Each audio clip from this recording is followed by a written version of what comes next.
Shalom, this is Daniel Stern of the Netivyah Bible Instruction Ministry. I'm coming at you today from my home in Jerusalem. I'm taking the day off, but I didn't want you to feel abandoned since we release a video every Sunday and Wednesday, and today is Sunday. So first of all, blessings to all of you. Thank you for supporting us. Thank you for praying for us. Thank you for standing with Israel. It's no small matter, especially in many places where the climate is so anti-Semitic and anti-Zionistic, which, as far as I'm concerned, is the same thing. Anti-Zionism, anti-Semitism, and anti-Israelism, and anti-Jewish is all words for hating Jews. I'm not going to get into that too much today, but maybe we'll segue. Today, I wanted to tell you that yesterday evening, around 8 in the evening, 10 missiles were launched from Lebanon to the Haifa area, where my children live most of the time. And one of them landed a street next to the home of a classmate of my son Yoni, where he spent last week having a sleepover. And even though in general this wartime routine doesn't affect my life very much, sometimes it does. But more importantly, for the hundreds of thousands of Israelis living in the north of Israel, and for the tens of thousands and hundreds of thousands that live in the south of Israel, from Beersheba westward and around the Gaza Strip and what's known as the Gaza envelope, the last 20 years, the last 40 years, the last 60 years have been terrible.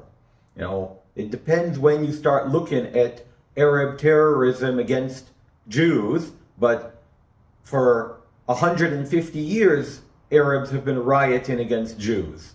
It started in the late 19th century and has gone on ever since, long before Israel declared itself a state, long before the Balfour Declaration, long before 1967, long before the PLO.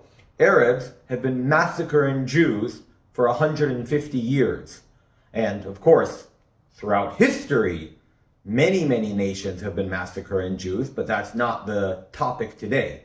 The topic today is that our lives are affected in massive ways. And this is here in Israel. This is me living in Jerusalem and my children living in Haifa. And you know what? Western Europe is under a jihadist attack. The Muslims there are trying to change the culture, change the laws, and they're doing so in a violent way, in a non-democratic way. And that is the thing. Anyone who lives in the West and in democratic countries has the luxury to think what they want and protest what they don't like. But those living in a dictatorship, of course, do not. But here's the thing. The people coming from dictatorships, like in Africa and in the Middle East, will come to the West, will come to where there's democracy, will come there because it's better, but instead of assimilating to the better lifestyle, they want to change it to what they are familiar with and what is similar to where they come from, and basically ruin the Western democracies by making them into Muslim Sharia law-based countries, taking away the liberties and freedoms that we have in the West. And this is something that most liberals and progressives don't understand. They feel that a strong Western democracy should allow for people who disagree with it to have their say. But here's the thing. You can disagree in the West, but only as long as you play by the rules of the West, by the rules of a democracy.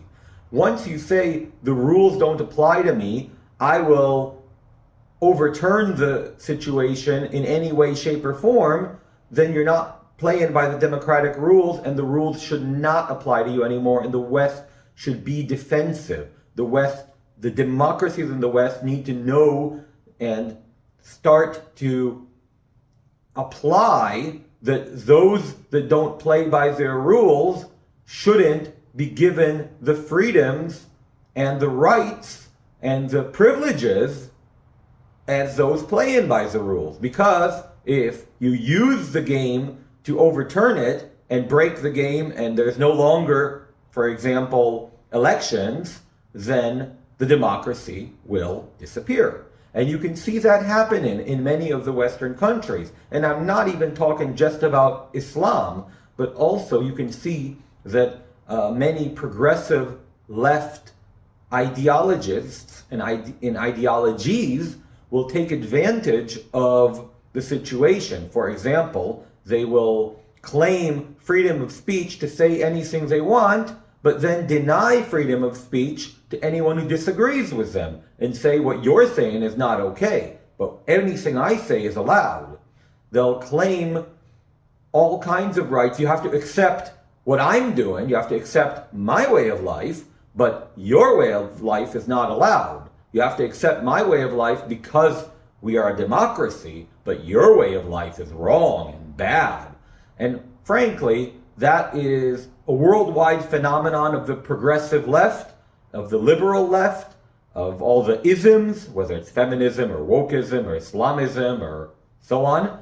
And this is a sickness of our Western society, that we allow for people who don't want to play by the rules, people who want to break the rules, to play the game with us. It's, obviously when I'm playing Monopoly with my 9-year-old son, I'll let him cheat from time to time, and often I won't, but from time to time I'll let him cheat because I know that I'm just having fun with him. But if I'm playing a game with adults, then I don't let them cheat, because if you cheat, then it ruins the game, and the game is no fun. So similarly, I realize it's a stupid analogy, but it basically is the same thing. If you're playing the democratic game, you need to play by the rules and not want to destroy the democratic game. But anyways, I started out by saying that these missiles that came yesterday from the Hezbollah to Haifa are upsetting the lives of my children, my life, the lives of hundreds of thousands in the north, and this is something that I want you to think about. What if your country was under daily attack? What if your country has been being bombed for decades? Whether it's suicide bombers in the 90s, Katyushas in the 80s, mortars and missiles in 2000 up until 2024. What would you want your country to do? Would you want your country to sit back and let it happen because you're stronger? Would you want your country to do nothing because you have the Iron Dome that protects most of the attacks against you, but it's okay because you have sirens that make you charge within seconds to a bomb shelter?